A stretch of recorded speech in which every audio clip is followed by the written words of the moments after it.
Recently, nagkaroon ng malaking issue dyan sa bus lane sa EDSA at kayo po ay natakasan ng isang puting SUV.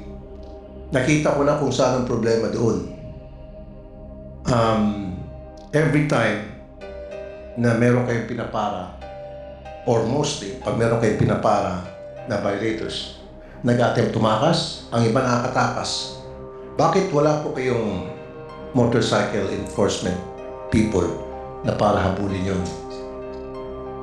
Kasi lalagay-lagay po kayo ng bus lane doon. And then kayo po ay natakasan, hindi po ba sampal sa mukha niyo po yun? Mr. Chair, yes, Mr. Chair.